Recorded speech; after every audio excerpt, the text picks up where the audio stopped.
former Canadian national team member Josh McGuire.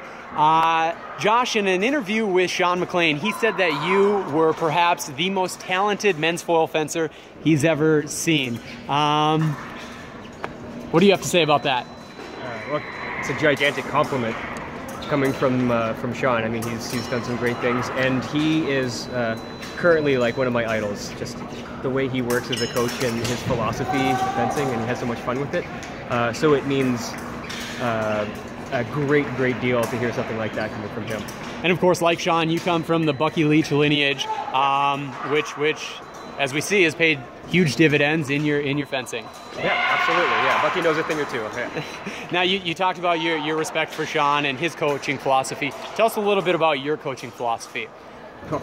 Well, I mean, I'm developing sort of my own philosophy as a fencer. It's also a little bit tricky because in the U.S., it's sort of easy to have a philosophy which is based on how to take a working system and to make it better, right? And so for me, I'd love to be just the idealistic sort of coach and teach only the technique and all of that. But right now, my philosophy is about how do I make a country that is sort of marginal, right, in fencing, and to actually build it up.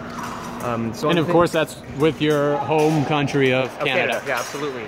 And so I started off really looking at like trying to get into sort of the nuances of fencing, and then I realized where I was working, we need to have something else, right? There needs to be like a base of fencing, and then you can get all the talent and teach them the nice stuff, the philosophy, and how to like get the talented ones and show them how to think like a fencer. And I'm really looking forward to that time when it's more playful and sort of romantic. But right now, I feel like I'm more in a sort of nose to the grindstone kind of phase here. So, and of course, two big topics there. You know, probably more for an exclusive rather than just an interview. But looking at the macro of trying to kind of influence changes within the Canadian system and how, you know, the national team develops people, and also the more micro level at the club in developing individual fencers. For you as a coach with your own club, what aspects of any given fencer's development are you focusing on? Well, here's another thing, right? In the Canadian context, you don't have the same level of fencer to come up against who are going to teach you those lessons, right? Right away, if you're rushing your actions and you're not planning things out, here you'll get penalized right away, right? You know, you won't make the first round, you won't make it out of the pools. Whereas in Canada, you can make it a little bit farther, and you can be rewarded for choosing actions that aren't necessarily going to be the most beneficial when you get to a higher level. And so we have to be very focused on keeping our fencers very disciplined. You know, you can't just let them fence. You have to say you have to fence. You can't let your opponent touch the blade.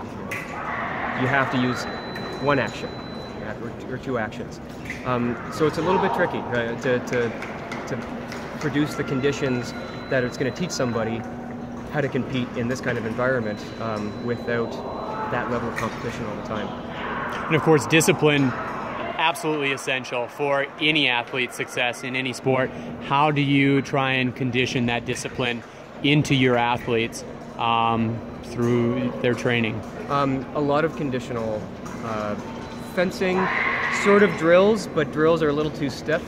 I try to give them sort of, say, you're fencing, but you can only do this. When you say drills, they kind of eyes roll into the back of the head.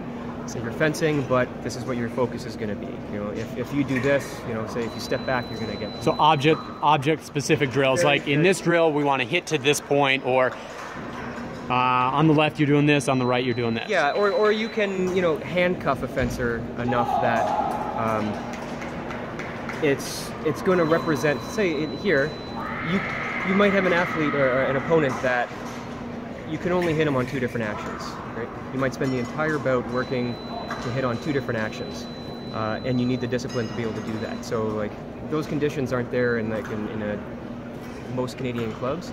So you have to tell them. You have to handcuff them yourself and say, like, okay, you're against somebody who is going to like counterattack every single time, right? And so you need to, like, instead of avoiding avoiding that completely. You need to kind of like face that head Embrace on. it. Yeah, face that head on and see like, okay, what are you gonna do? What are you gonna do? You're gonna give him the blade and do a second intention action, or go direct and make them parry. But you have to cut out as much of the fat as possible to produce the kind of focus that you need on an action to be able to execute. And how about, you know, talking about how that's more of the tactic side, kind of meshing to achieve a certain tactic, you're focusing on a given technique. How about, you know, with technical development of a given athlete, when they come to you either really green or from another coach, what are some of the Josh McGuire signature technical aspects to fencing? I like to play a lot with distance and working on timing. So if you have that, then you don't have to come up with all kinds of brilliant blade actions. And it's not easy to teach. It's something you have to kind of feel, but there's ways of getting people in that direction. I mean, one thing that Bucky taught me when we were working with a lot of saberish actions when I was like developing who I am as a foilist.